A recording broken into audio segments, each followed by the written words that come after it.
Welcome back to Basic Bananas Radio, where we share tried and tested ways to grow your brand and get more customers. Everything from the latest in marketing and branding, right through to growing your team and creating an irresistible culture. Hi, and welcome back to Basic Bananas Radio. Today I'm having a really insightful chat with Rob Harris, who is one of the founders of Man and Noble. And we're talking about all things outsourced solutions for product-based businesses. So thinking fulfillment services, shipping, warehousing, pick and pack, anything to do with creating a seamless experience for product-based businesses. And I hope you enjoyed this conversation as much as I enjoyed having it.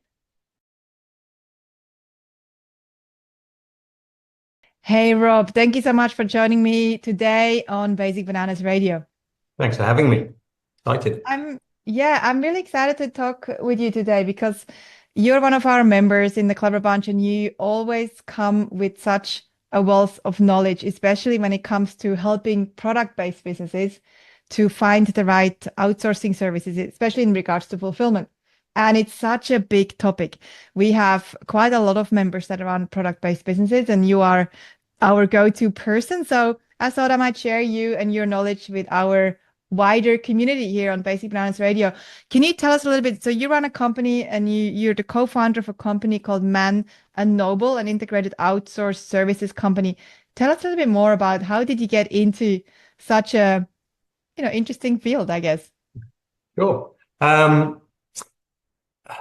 By luck, I guess. A lot of people stumble on their businesses by luck. So I was involved in a water company called Noble Beverages, which is one of the largest challenger brands of water in Australia. So we compete against the likes of Coke, Mount Franklin, and Schweppes in Coles and Woolies. And if you want to succeed as a challenger brand, you've got to be pretty good at getting the basics right. So particularly dealing with supermarkets, you've got to have your products on shelf, delivered on time, and you've sort of got to keep your nose clean and make sure supply chain works and your product is good.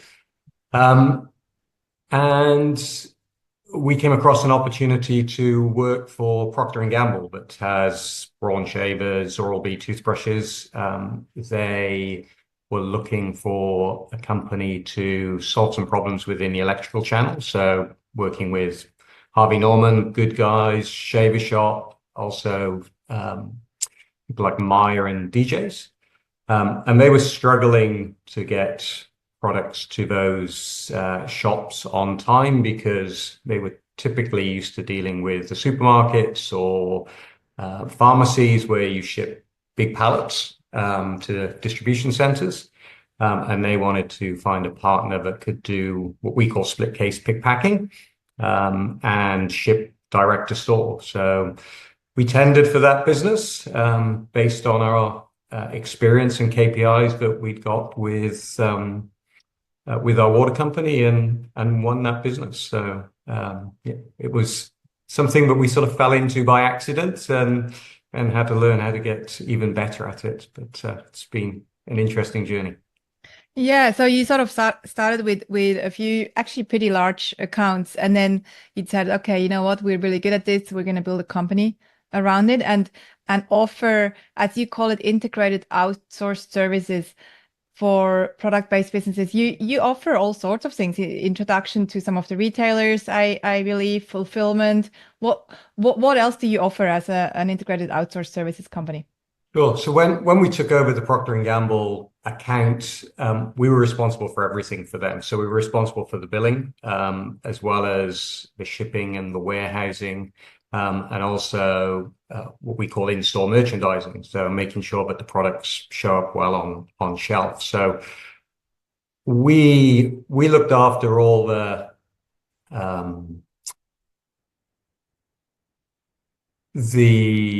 elements of the business outside of branding. And I guess that's where working with small business owners comes into play. They're very passionate about their brands. They're very passionate about product development. And that's that's where all their energy is, and they don't really want to be focused on packing boxes or worrying about whether containers are turning up, whether trucks are arriving in store on time. So that's the service that we do, and everything from cash collection, invoicing, warehousing, dealing with shipping documents, dealing with freight forwarders. We can manage all of that, or we can manage part of it. So you can just have us as, or you can have an outsourced provider that just does warehousing. We have some companies that we work with, some small companies where the owners come in and do their own pick packing in our warehouse. So they're just using for warehouse services. And then we have other companies where we pretty much do everything. And we've worked with large organizations where we've done everything, including the marketing for them, and taken them into new countries. So we took a couple of brands into places like Singapore and Malaysia, and set them up there, and got their brands to a size where they were big enough that the brand owner then took it back off us and took it all back in-house. So yeah, everything that you do as a small business owner or a large business owner, we've most probably done, and we can do for people, and outsourcers can do in the same way as you talk about it, in terms of using freelancer.com to find specific services for marketing or for website design, etc. Everything within the supply chain of managing your brands can be outsourced, whether it's to someone like Man & Noble or to another partner. But yes, we offer a wide range of services, as do other providers. Now, I know we have a lot of businesses that are listening to this show, and a lot of our members, as I mentioned, that own product-based businesses, e-commerce stores. A lot of people that are listening, they probably would love to own an e-commerce store. The reality, you and I, we both know that it's not easy to run an e-commerce store, and it always looks great. Oh, I'm just gonna, buy some crappy product in China, whip up a Shopify website, and then partner with Man and Noble, and then I'm going to be rich. And it doesn't work like that. So I would love to know, I just throw a question in there. Working with a lot of businesses, what have you seen are some of the key elements of a successful product business? And talking smaller businesses here, what are the ones that make it? And what I'm sure you've seen lots of businesses that work with you, and then suddenly, unfortunately, because their product doesn't land well, they don't sell enough, they have to close down. So what are some of those elements, you would say?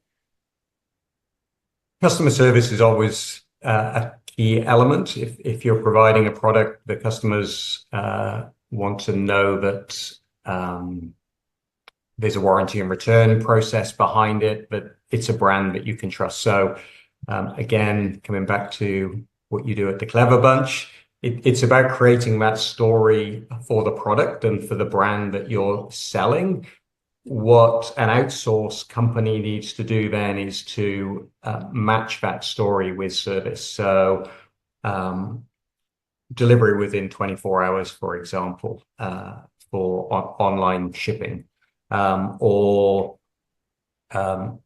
introducing you to someone like Amazon, and how you manage your products in Amazon, how you manage all your promotional strategies within Amazon. So again, working with an outsourced partner such as ourselves, we have account managers in Amazon that know how Amazon works, know how the Amazon buyers like to promote products, and also know what Amazon expects in terms of warranties and product returns, etc. So it's getting the back end of your processes to match the story of your brand, and why your brand is brilliant, and why someone should buy it. So you don't then want to let them down with poor packaging, damaged product arriving late. If something goes wrong, not having a strong warranty process or customer service process, having frequently asked questions on your website, or having a phone number that someone can phone and ask questions about the product. So it's all the peripheral services that support the brand story that you're talking about, and that you're selling, and that you're passionate about. That I think you've got to get right, and you've got to cost up and price, and make sure that you've got an end-to-end service that matches up with what's on the website instantaneously. Because in today's society, everyone wants everything delivered immediately, and Amazon obviously is driving that.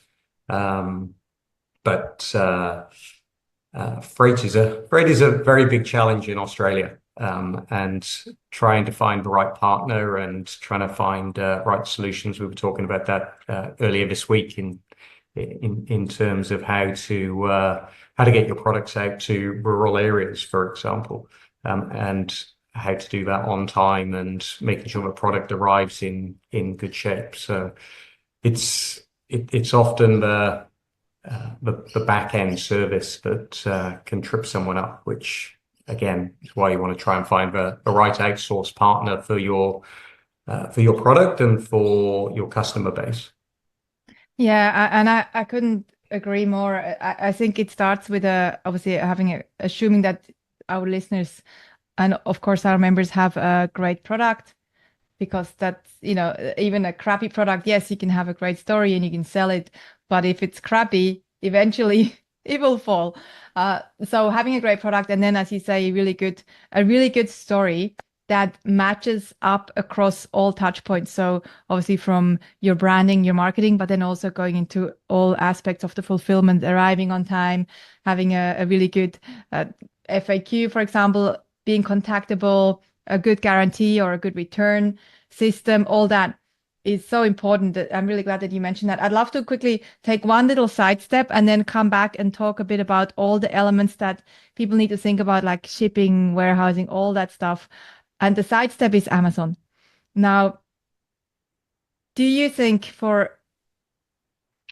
about small businesses selling their products on Amazon? Do you think it's a great idea? Do you think they should just try and build their own brand up and make that so good that they can not use Amazon? Or what's your thought on that? Great question. Amazon's a retailer like everyone else, I guess.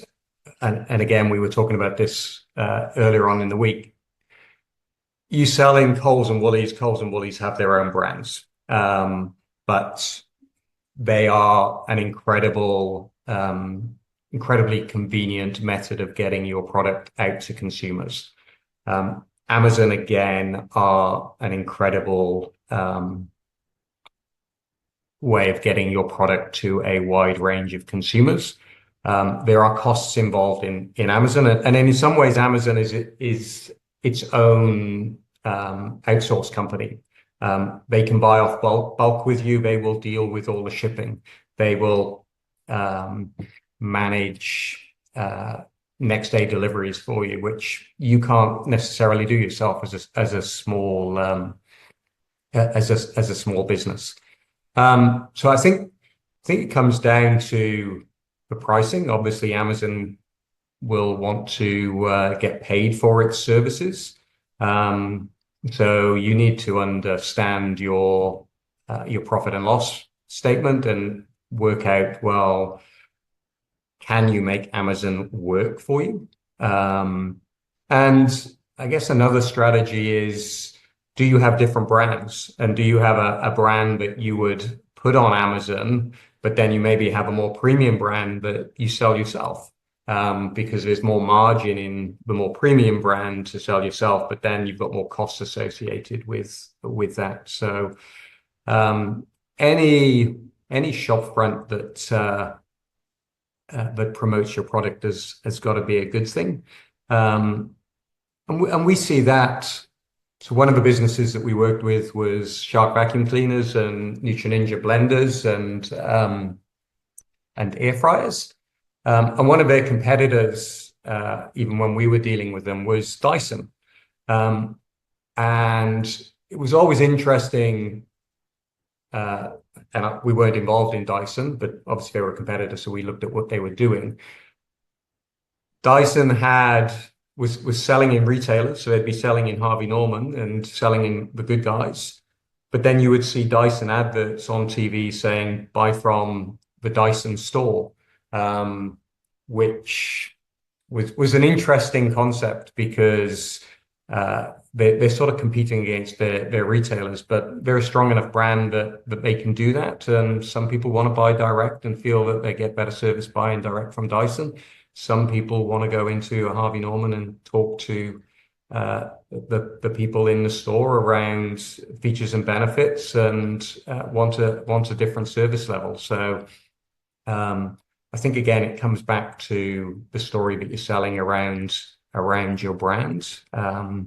And if you're selling commodities, then I guess you need them in as many shop fronts as possible, whether that's on your own site or on Amazon. You just want to be able to get them to your end consumer in the best way possible. So I'm not sure I answered your question, but it's a tricky one, and I also think it's where your brand wants to be perceived. So if you're selling a Rolex watch, potentially you would say, well, Amazon is not my storefront for that. That's not where my brand positioning is. So again, it comes back to what is the perception of selling a product on Amazon versus selling it directly yourself. You obviously have a lot more control over your website, the look and feel of your website, and the branding that gives on a website, which you don't on Amazon. So there's those sort of factors as well in terms of how your brand would be perceived on Amazon versus selling direct. Yeah, and I think, the answer that you gave is it really depends. It's a case by case, but considering perception, branding, and then also I've seen a lot of businesses that just maybe don't quite understand the numbers and then maybe fall over using a service like Amazon. If you know your numbers, then, it could be a great avenue. Now let's talk about what business owners need to know in terms of using a company like yours and what to consider even in general. Like, I know you talked to me about different things like shipping and warehousing, transport. Do you want to just highlight some of the things that our listeners need to pay attention to? Sure. Well, I guess when you're looking at outsourcing as a small business owner, you should sort of break your day down in terms of all the things that you are doing. In terms of running that business and what could you ask someone else to do, whether that's hiring a person directly or whether that's using an outsourced company. Now, there's most probably specialist services. So people most probably would get a bookkeeper in as a very simple start, and they would have a bookkeeper do their taxation.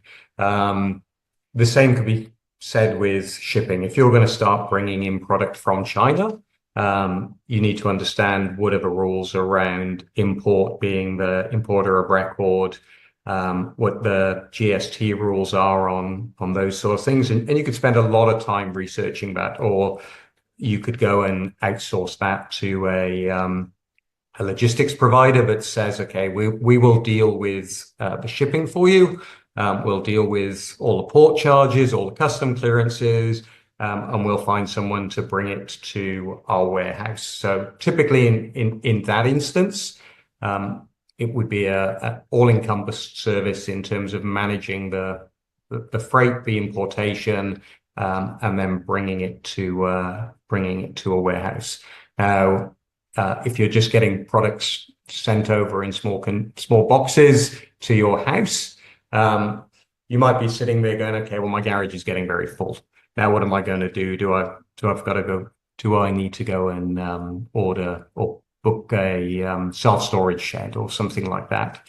So again, you can look at an outsourced warehouse company that will provide you space and it allows you to scale. So you hire space per pallet space in an outsourced warehouse. So rather than having to hire a double garage and only have it half full, and have it full for Christmas, for example, and pay for fresh air the rest of the time, using a third-party logistics provider and warehouse provider, you only pay for the pallet spaces that you use when you want to use them, and you can scale up and scale down. So again, that's another cost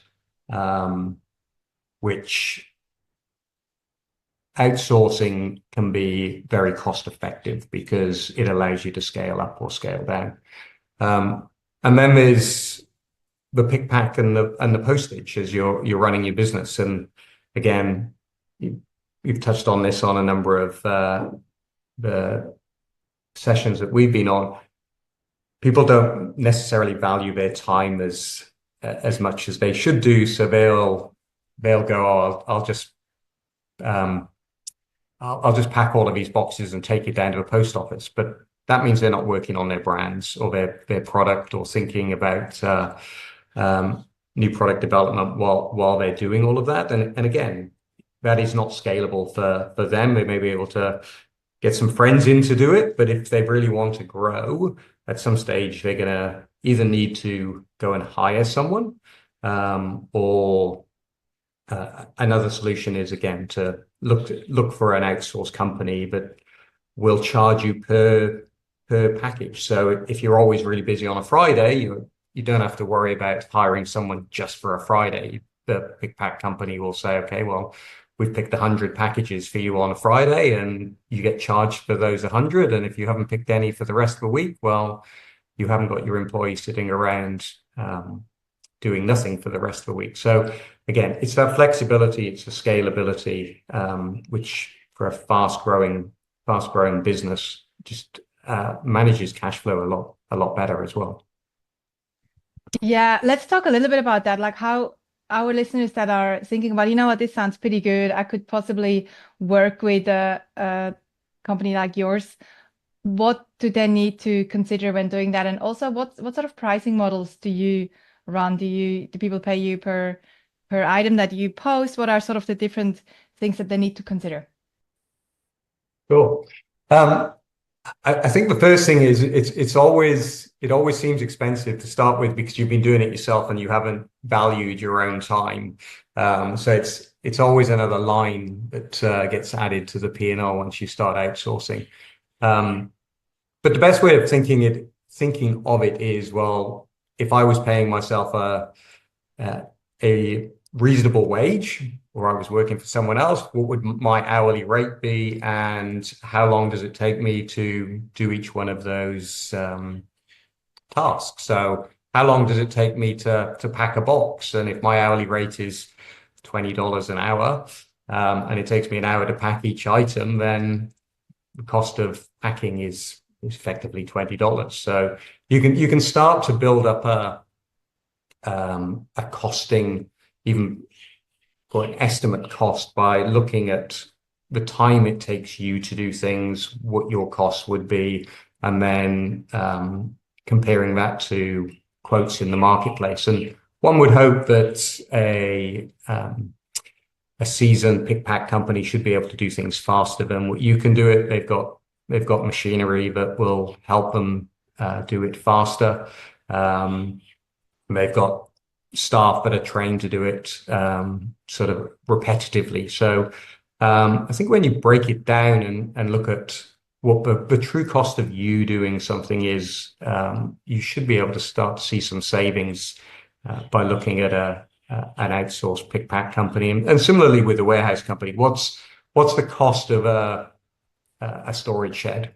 How many boxes can you get into that storage shed? So therefore you can start working out, well, what's the cost of a box in the storage shed? And that allows you to be able to compare the rates that an outsourced company is providing you, so that you know that you're getting good value, and you're able to leverage your skills in areas that is going to generate more money than packing boxes or going to a go into a storage shed to pack boxes, for example. Yeah, and And it's a even bit on the like, even on the finance side of things, everyone leaves their books to the last minute, and hates doing that. So having a company that is collecting your cash, and has a dedicated cash collection team, again, means that money is coming into your bank account faster. So there's those benefits that you may not think of initially that drive cash and cash in your bank from a cash flow perspective. And as a small business, cash flow is always key. And also with a fast growing business, cash flow is key.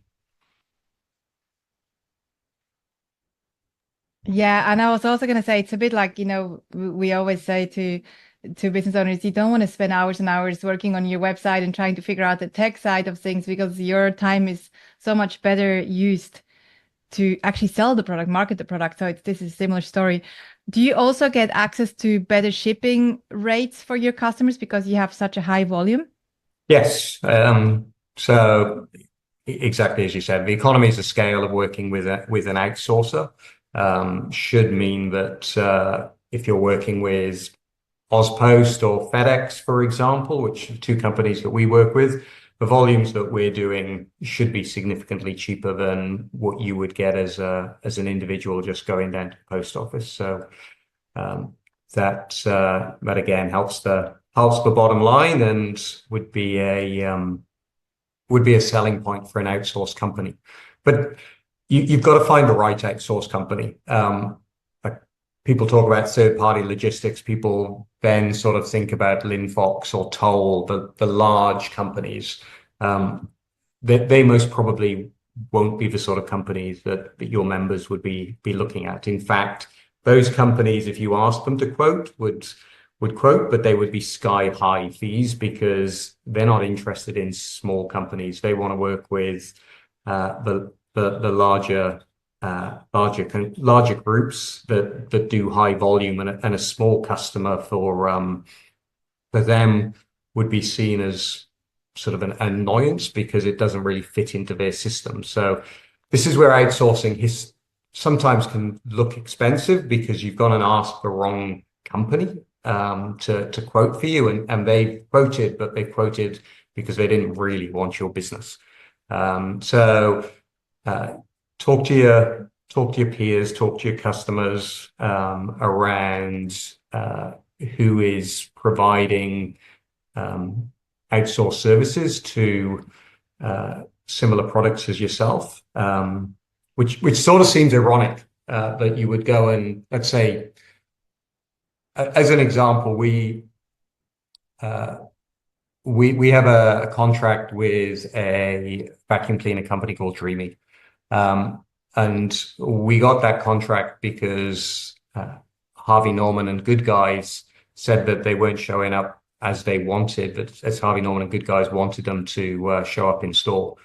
So Harvey Norman and Good Guys recommended they come and talk to us because they said we look after other people's products great in store, which is obviously a fantastic recommendation. And again, as an outsourcer, we are agnostic sort of about the product. We want to give the best service to every product. So we can look after 4 different vacuum cleaner companies, and we'll have KPIs with all of them.